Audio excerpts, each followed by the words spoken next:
This is a final board paper of class +2 subject physics. ये वाला 4 मार्च को conduct हुआ था। तो आज हम डिस्कस करेंगे सेक्शन डी का 29th। This is case study.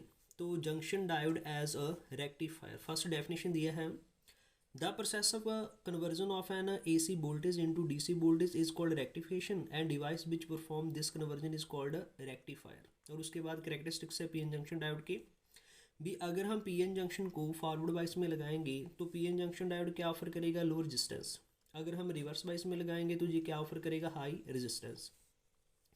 उसके बाद PN junction diode conduct only, कहते पीएन जंक्शन डायोड तभी कंडक्ट करेगा जब ये फॉरवर्ड बाइस में होगा। This property of PN junction diode makes it suitable for its use as a rectifier. तो उसके बाद दिया है Can thus when AC voltage applied across PN junction diode, it conduct only during those alternate half cycle for which it is forward wise। भी अगर हम AC voltage applied करेंगे PN junction के अक्रॉस तो ये ओनली वो ही conduct करेगा, only those alternative half cycle जो हमारे पास फॉरवर्ड वाइज की तरफ आएंगे। और उसके बाद a rectifier which rectifies only half cycle of AC voltage, कहते जो हाफ साइकिल को रेक्टिफायर करेगा, रेक्टिफाइज वगैरह करेगा half cycle of AC voltage को, तो उसको हम क्या बोलेंगे? Half wave rectifier. जो दोनों को both half cycle positive and negative cycle को रेक्टिफाइज वगैरह करेगा रेक्टिफायर, उसको हम क्या बोलेंगे? Full wave rectifier. तो ये वाला आपके पास केस स्टडी का थ्योरी था। तो अब हम क्वेश्चन डिस्कस करेंगे। तो फर्स्ट है the root mean square value of an alternating voltage applied to a full wave rectifier is V0 divide √2। तो हमारे पास रूट मीन स्केयर वैल्यू दिया है अल्टरनेटिंग वोल्टेज का, तो हम किसके अक्रॉस अप्लाइड करना है? फुल वेव रेक्टिफायर के। वो कितना आपके पास जी दिया है। Then the root mean square value of the rectified output voltage is, तो हमने क्या फाइंड करना है?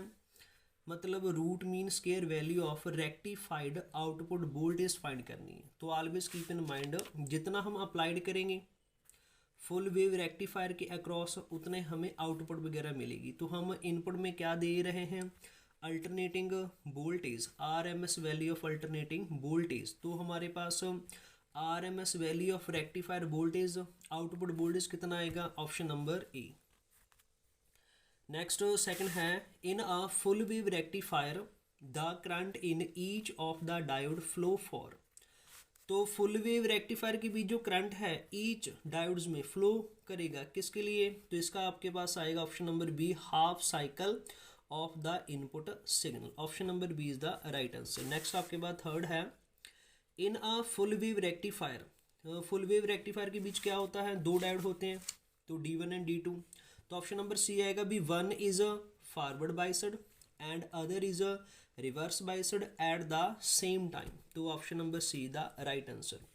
नेक्स्ट फोर्थ का आपके पास ए पार्ट है an alternating voltage of frequency 50 Hz is applied to a half wave rectifier. तो अल्टरनेटिंग वोल्टेज जिसकी फ्रीक्वेंसी 50 Hz है, हमने अप्लाइड किया हाफ वेव रेक्टिफायर को। Then the ripple frequency of the output will be, तो always keep in mind भी अगर हम हाफ वेव रेक्टिफायर में अल्टरनेटिंग वोल्टेज और फ्रीक्वेंसी अप्लाइड करेंगे तो हमें जो रिपल फ्रीक्वेंसी होगी आउटपुट का वो भी कितना आएगा? 50 Hz ही आएगा। अगर हम फुल वेव के अक्रॉस करेंगे तो जहाँ पर रिपल फ्रीक्वेंसी ऑफ आउटपुट कितना हो जाएगा? डबल। वो केस होता है फुल वेव रेक्टिफायर में। हाफ वेव रेक्टिफायर है, जितना अप्लाइड करेंगे उतने हमारे पास आउटपुट आएगा 50 Hz। ये वाला ए पार्ट था। नेक्स्ट इसका बी पार्ट है a signal as shown in the figure is applied to a PN junction diode. तो ये वाला एक सिग्नल है जो हम इसके अक्रॉस अप्लाइड कर रहे हैं। Identify the output across resistance RL। तो हमने आउटपुट फाइंड करनी है भी। अगर इनपुट सिग्नल ऐसा है तो आउटपुट सिग्नल इन में से कौन सा होगा? तो जहाँ पर ध्यान के साथ देखेंगे भी, अगर हम -5 वोल्ट वाला सिग्नल अप्लाइड करेंगे तो ये वाला जो डायोड है कैसे वर्क करेगा? Reverse wise. तो RL लोड रेजिस्टेंस के क्रॉस करंट फ्लो नहीं करेगा तो हमारे पास आउटपुट रिजल्ट नहीं मिलेगा भी। अगर हम +5 वोल्ट अप्लाइड करेंगे तो ये वाला डायोड तो कितना वर्क करेगा फॉरवर्ड बाइस में, तो करंट फ्लो होगा तो RL हमें आउटपुट वगैरह देगा। तो जहाँ पर हमारे पास option number D is the right answer. Thank you.